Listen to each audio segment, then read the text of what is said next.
مسجد بابری ہم خطا کار ہیں، تیری بے حرمتی کے قصوروار ہیں۔ پہلے تجھ میں نمازوں سے روکا گیا، پھر تجھی کو صنم خواہ بنایا گیا، تالا توڑا گیا بت کو رکھا۔ السلام علیکم ناظرین، میں ہوں منصور احمد حقانی اور آپ دیکھ رہے ہیں آپ کا پسندیدہ چینل صوت الحق بگڈرہ۔ آپ کا خیر مقدم ہے۔ اس چینل میں میں آج آپ کے سامنے جس عنوان پر گفتگو کرنے کے لیے روبرو ہوا ہوں وہ ہے بابری مسجد۔ جی ہاں دوستو، یہی وہ عنوان ہے جس کے تعلق سے بہت سارے ویورز نے کمنٹ کیا تھا، جو یہ کہنا چاہ رہے تھے کہ ابھی تک جو ہے بابری مسجد سے متعلق کوئی بھی ویڈیوز یا کوئی پیغام ہمارے تک نہیں پہنچا ہے۔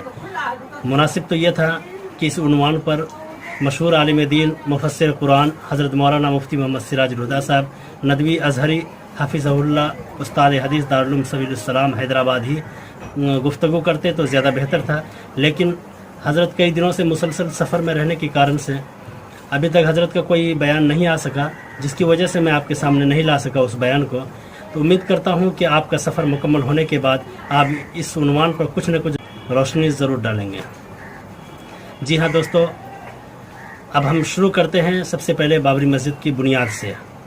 بابری مسجد مغل بادشاہ ظہیر الدین بابر کے حکم سے دربار بابری سے منسلک ایک نامور شخص میر باقی جس کا نام تھا، انہوں نے 1527 عیسوی میں اتر پردیش کے ضلع فیض آباد کے ایودھیا جو کہ ایک چھوٹا سا قصبہ تھا، وہاں پر تعمیر کی گئی تھی ان کے ذریعہ سے، جن میں 3 گنبد تعمیر کیے گئے تھے۔ درمیانی گنبد بڑا اور اس کے ساتھ 2 چھوٹے گنبد کے علاوہ مسجد کو پتھروں سے تعمیر کیا گیا تھا، جن میں ایک صحن بھی تھا۔ صحن میں ایک کنواں کھودا گیا، گنبد چھوٹی اینٹوں سے بنا کر اس پر چونا کا پلستر کیا گیا تھا۔ مسجد ٹھنڈا رکھنے کے لیے اس کی چھت کو بلند کیا گیا تھا۔ روشنی اور ہوا کے لیے جالی دار کھڑکیاں نصب تھیں۔ اندرونی تعمیر میں ایک انتہائی خاص بات یہ تھی کہ محراب میں کھڑے شخص کی سرگوشی کو مسجد کے کسی بھی اندرونی حصے میں آسانی سے سنا جا سکتا تھا۔ الغرض اسلامی فن تعمیر کا ایک شاہکار۔ یہ تو تھا بابری مسجد کی تعمیر سے متعلق۔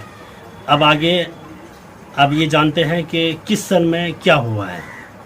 تو سب سے پہلے ہم بابری مسجد کی بنیاد سے شروع کرتے ہیں کہ 1527 عیسوی کو بابری مسجد کی تعمیر ہوئی، جو کہ میر باقی کے ذریعے سے تعمیر ہوئی، اور تعمیر ہونے کے بعد 326 سال مسلسل اس میں نمازیں ہوتی رہی، مسجد آباد رہی۔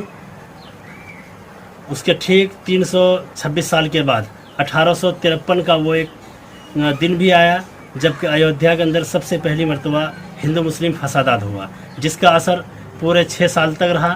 6 سال کے مکمل ہونے کے بعد 1859 کا جب سال آیا تو اس میں برطانوی حکومت کی جانب سے عبادت کی جگہ کو 2 حصے میں تقسیم کر دیا گیا، اور اس تقسیم شدہ جگہ میں بھی نمازیں ہوتی رہی 90 سال تک۔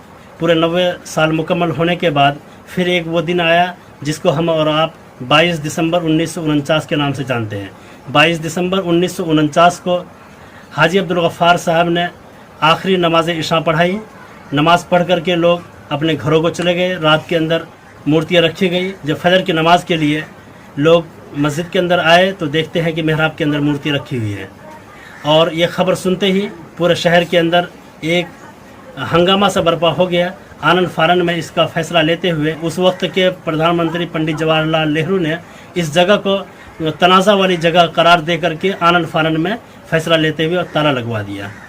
تالا لگوانے کے بعد پھر یہ کیس کورٹ کے اندر چلتا رہا، تاریخ در تاریخ چلتا رہا۔ 1984 میں وشو ہندو پریشد کی جانب سے رام کی جائے پیدائش کو آزاد کرانے کے لیے ایک تحریک کا اعلان کیا گیا، جس تحریک کو لال کرشن اڈوانی نے اس کی باغ ڈور کو سنبھالا اور اس کی قیادت کی، اور یہ سلسلہ 1986 کے سن میں پردھان منتری راجیو گاندھی نے تالا کھلوا دیا اور وہاں پر پوجا کرنے کی اجازت دے دی تھی، اور اسی سال بابری مسجد ایکشن کمیٹی کا بھی قیام عمل میں آیا تھا۔ 1989 میں وشو ہندو پریشد کے جانب سے بابری مسجد سے ملحقہ زمین پر مندر کی بنیاد رکھ دی گئی تھی۔ پھر آخر وہ دن بھی آ گیا جس کو ہم اور آپ اچھی طریقے سے جانتے ہیں، جس کو 6 دسمبر 1992 کے نام سے یاد کیا جاتا ہے، اور ہر سال پورے ملک کے اندر اس دن بلیک ڈے کے طور پر